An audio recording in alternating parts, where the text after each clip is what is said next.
Hi again. We are going to start with our first formal lecture of the summer session, and we'll ease into it with just a brief introduction to statistics. So what is statistics? Statistics is technically a branch of mathematics, and it focuses on the organization and analysis and the interpretation of a group of numbers, or what we call data. And some examples of this might be analyzing if a new drug for treatment of cancer is effective, calculating a quarterback rating, the probability of a queen coming up in poker, or maybe the probability of developing a relationship with someone that you met on the internet. And statistics is really useful because it helps us interpret data in research articles that we are sifting through in our own lives. So that could be within psychology if you plan on going the research route, or it could be while you're reading research articles that come up in the media. It's also going to be really important for your own endeavors if you plan on becoming a researcher, or even in future coursework that you take within the psychology major. It will also just generally help you to develop your analytic and critical thinking skills. This is one of my favorite parts of teaching this class, is seeing how students develop over the course of the semester in the way that they're able to think critically about a set of numbers in front of them. And also statistics can be applied to so many different aspects of our lives. So if you're someone who's really into sports, then you could imagine that statistics might be applied to sports. Figuring out what players might be the best pick for a team will require a lot of statistics, or what teams are most likely to win a World Series, win the Stanley Cup. That requires statistics as well. And even things like policy, all based on statistics. There are two branches of statistics, and this will come up throughout the summer session. The first one is descriptive statistics, which focuses on just summarizing a set of numbers that you have in front of you. So maybe you've collected data from a research study to answer a research question, and the process of summarizing and organizing that data, that set of numbers, is called descriptive statistics. You might calculate averages, standard deviations, which we'll talk about. You might make pretty graphs of that data. That all falls under the branch of descriptive statistics. Importantly, we will learn about the next branch of statistics in this class, which is called inferential statistics. And inferential statistics is really the magic of statistics in research. This is where we're able to draw conclusions or make inferences about a population based on a group of numbers that we have in front of us, or based on sample data.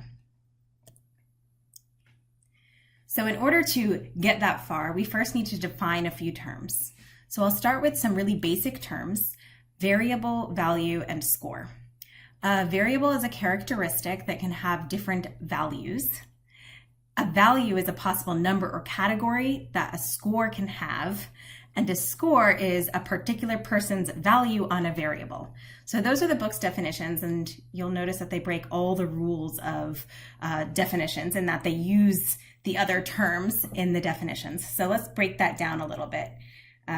For example, we could think about having a variable, and a person's value, an individual's value on that variable, is called their score.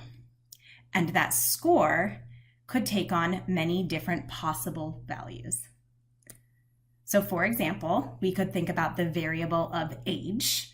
Age can take on many different values.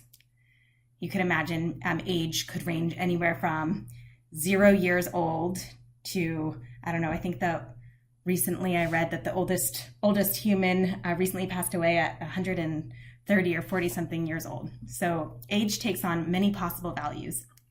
And we could consider an individual, in this example, Beyonce, has a score of 36 on the variable age. So that's Beyonce's score on the variable age. There are also many different types of variables. So variables can be numeric, or what we also sometimes call quantitative. They can also be rank order, which sometimes are also called ordinal variables. And they can also be nominal variables, and nominal variables are sometimes called categorical variables. The first type of variable that we'll talk about is the numeric or quantitative variable. Numeric variables are variables for which the score or a person's score indicates how much of the underlying variable exists. So for example, you could think of a score that represents age. We'll stick with the same example. A lower score on the variable age means that that individual has existed fewer years than someone with a higher score on the variable of age. Or we could also think about an anxiety scale. Someone who scores lower on an anxiety survey or an anxiety scale has less anxiety than someone who scores higher on the same scale. Numeric variables can be either equal interval or ratio scale, or both. You can look right here. So equal interval variables are numeric variables for which the differences between the values correspond to differences in the underlying thing that's being measured. So for example, if we think about GPA, the variable of GPA takes on many different values, usually from 0 to 4.0. And a difference of 1.5 to 2.0 is 0.5 GPA points. And that's exactly the same as the distance between a 3.5 and a 4.0. And an equal interval variable that also has an absolute 0 point is called a ratio scale variable.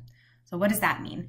That means that there's a value of 0 that the variable could take on, and that value indicates that there's an absence or a complete lack of the underlying thing being measured. So for example, we could think about the variable number of siblings.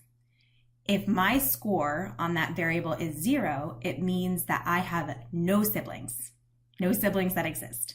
I could also think about number of books. If the variable is number of books, and I say my score on that variable is 0, that means there is an absence of books in my life, that I own 0 books. Okay, let's move on. The next variable type is a rank order variable, which we also sometimes call ordinal variables. And these variables are variables in which the values correspond to a relative position of the underlying thing that's being measured.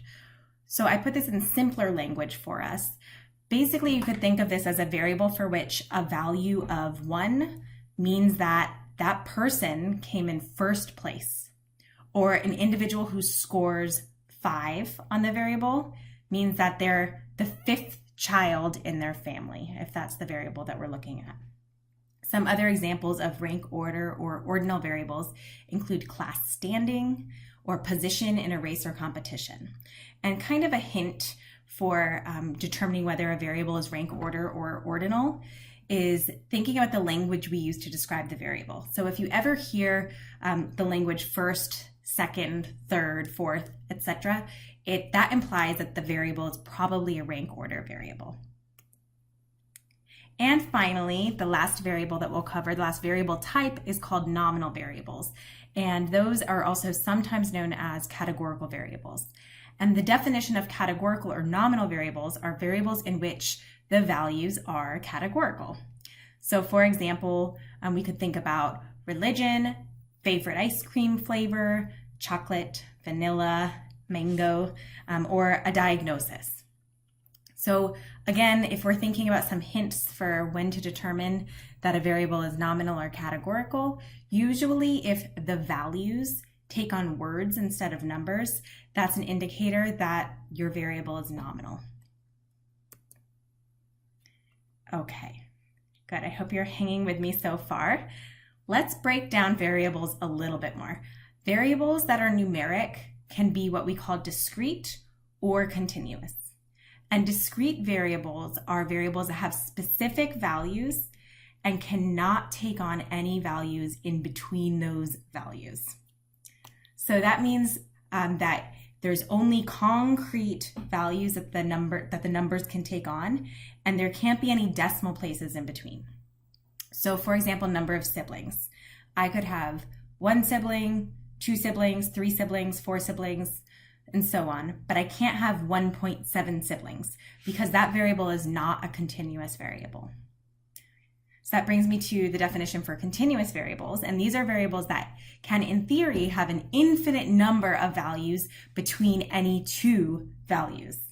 So an example of this is distance. If you think about the distance between point A and point B, sometimes that's a decimal. So sometimes it's 1.37 miles. And we could even break that down further, right? Between any two distances, there's, in theory, an infinite number of points between those two distances. Okay, so just to summarize what I talked about in this video, I introduced you to two different branches of statistics. Those are descriptive statistics and inferential statistics. I also brought up a little bit of terminology. We talked about variables, values, and scores.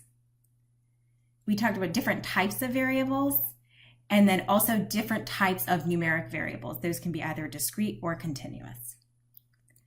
And remember, if you have any questions, you can post them to the I'm confused section in the Canvas page for this course.